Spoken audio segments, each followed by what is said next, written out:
I am live. I am reading out of Lord of the Horizon. It's a continuation from the Eyes of Horus, where Ra-Ab was the main character. He is here now an adult, and I stopped at chapter 7 in the middle because of the battery, and he was having a conversation with Mary, his wife. They're talking about the wife of Pharaoh, Amenemhet, and she is a Nefertatan, and Mary tells Ra-Ab that she feels that she's kind of showing off a little. He could have chosen any woman, and every woman envies me. Every woman wants Pharaoh, and he has chosen me as his only wife. Mary is telling Ra-Ab about her conversation with Nefertatan. She is so unsure of herself that she wants to be praised all the time, so as to keep herself from knowing how miserable she is. When she took me to the nursery, she only wished me to see how clever she had been to give Egypt an heir. Amenemhet ran to me, and when I took him in my arms, she looked surprised, glancing at Niam to see if she would object. The heir was lying on the chief nurse's lap, and Nefertatan looked almost like a child who expects to be rebuked, went and picked him up. By the way she held him, I knew she had not often done so before.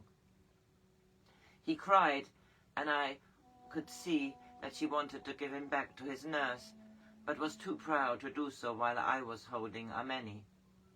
I wanted to get her away from the nurses, so I said, "Shall we take them out into the garden? I think they would enjoy being in the sun, and it is no longer too hot." Amenemhet trotted off by himself to investigate a flower bed, and a baby lay in his mother's lap and sucked his toes. She was so absorbed in him that she forgot she was the queen. But yet she was more like a child playing with a doll than a mother with her baby. Amenemhet found some lovely wet earth under the wall, and he enjoyed it so quietly that I never noticed that what he was doing until he was as muddy as a little hippopotamus in its wallow. Then he grew bored with his game and came back to find me, and when Nefertatan saw him, she gave the first real laugh I have ever heard from her, a warm chuckle, like a contented baby. Then she asked, "Won't your nurse be angry that he is so dirty?"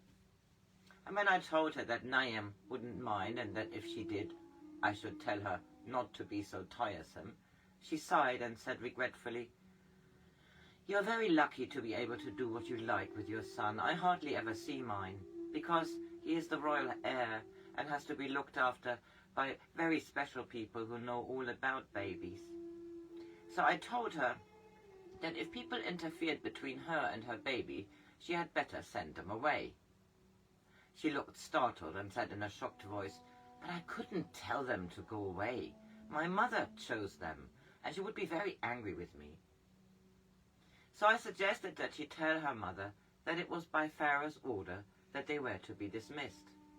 For a moment she brightened, and then she said despondently, "That wouldn't be any use either. He would say that mother was much more experienced in such matters than I. He doesn't look on Senusert as a baby who needs to be played with. He is only the next Pharaoh, who unfortunately needs a few years to grow before he can become co-ruler." "What did you say then?" "I didn't say any more, but I believe that if we are wise, we shall be able to teach her to look on Amenemhet as the father of her child. The child they both love, and so build a bridge which they can cross to find each other." We had arrived at the summer palace after nightfall, and it was at dawn that I saw the sea for the first time. I woke Mary, and we left the sleeping house and ran together across the beach of fine white sand. The water was sharp and cool, quite different to the smooth caress of river water. We swam far out, then turned on our backs and floated, like two gulls resting after a long flight. I noticed a small rocky islet, its flat top nearly level with the water. I called to Mary to race me to it, and climbed out of the water just in time to help her up beside me. I feel like a young god who has just been given one of Nut's daughters in marriage, I said. Nut's daughter replies that she thinks she will enjoy her wifely duties, but, being inexperienced, requires that they be shown to her. I took her in my arms, and a little while later I said only the daughter of a goddess could show perfection without requiring practice in its attainment. You are indeed the daughter of a goddess.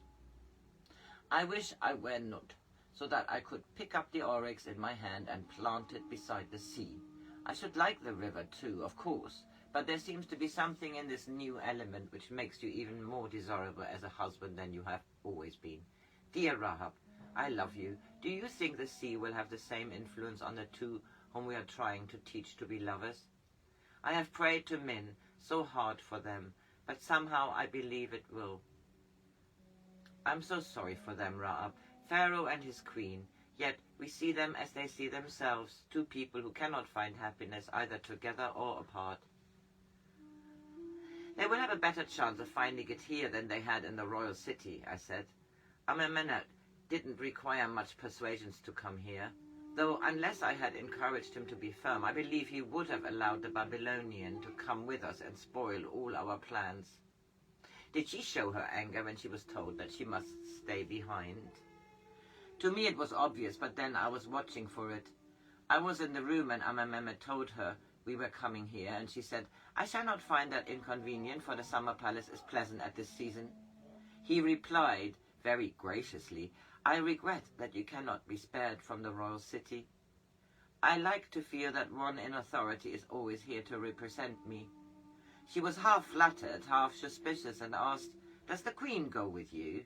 And he answered, She does, and brings with her our son. Then the Babylonian protested that the royal heir required the attention of his grandmother, and that the nurses might grow careless until she were there to supervise them.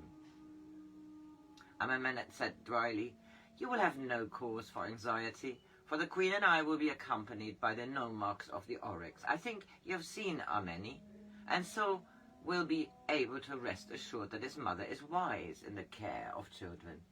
Neon, their nurse, will look after Sanusat, and should the need arise, she will be advised by Mary or Sources. That made her really angry, but when she began to argue, Amenemhet said, Pharaoh has spoken, and even she dared not say any more. Mary laughed. Oh, Ra-Ab, I do so wish I had been there to see her discomfited. She is a loathsome woman, though it is difficult to explain just why she arouses in me such a profound distaste.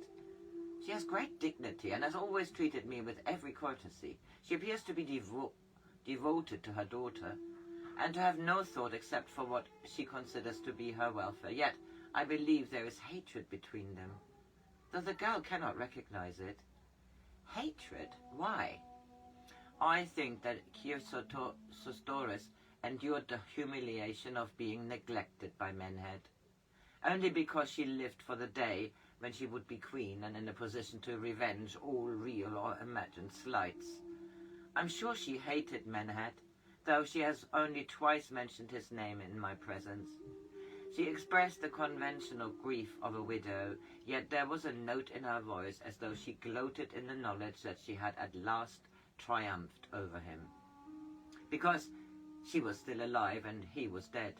If Amenemhet had not sent for us, she would have turned her daughter into a puppet. Already she chooses every dress that Nefertari wears, decides how her hair is to be worn, selects the necklace, the headdress, and then discards them for others. She may put 20 in succession on the poor girl before she is satisfied. She watches while the queen's attendants carry out the ritual of her toilet, while her nails are painted and her skin smoothed with scented oils.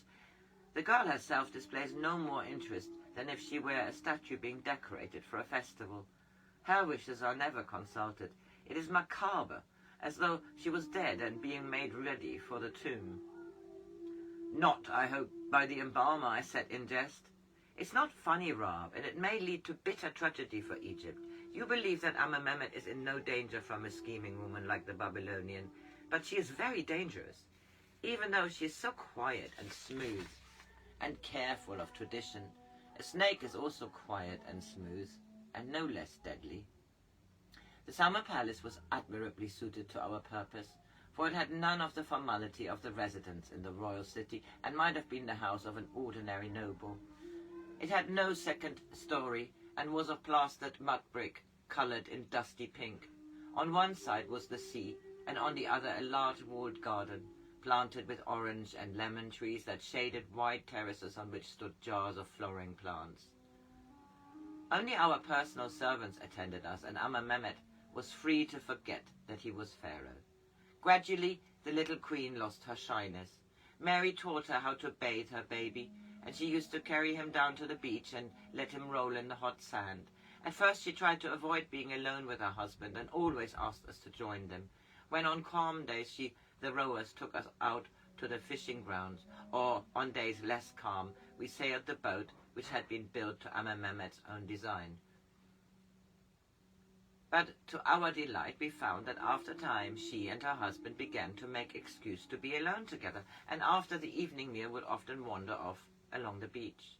Amenemhet treated us as though we were kinsmen, in whose company he rejoiced. He let Ameni ride on his shoulders and spent hours carving a boat for him out of a piece of driftwood. One evening, when he and I were basking in the sun, while our wives were putting our sons to bed, he said, "Ra-Ab, I shall have to give you a new title, the son of Ptah, for you have created a man out of a statue." I had almost begun to forget how it felt really to be alive. I carried out the ceremonials necessary to Pharaoh, and probably continued to give excellent judgments to petitioners. But I was only the shadow of a man. Even Senusert was conceived as a duty, for I was such a fool that I never realized that I loved my wife. I do love her, Ra-Ab, and what is far more miraculous, she loves me. I will now admit that I was afraid to come here, because I thought that seeing the happiness between you and Mary might make me bitter, that it had been denied to me. But I learned that your happiness was something I could share, until suddenly I found that it had become my own. He laughed and said with a catch in his voice, "I'm happy, Ra-Ab. I thought happiness was a thing I should always try to give to other people, yet myself never experience.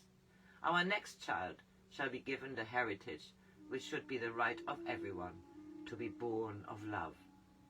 A year later, 3 days festival was declared throughout Egypt in honor of the birth of a royal daughter. Yet on the second day the pennants of the triumphal masts were furled. Nefertari, whom Amenemhet loved so dearly, had returned to the fields of Ra. Chapter 8. The Babylonian.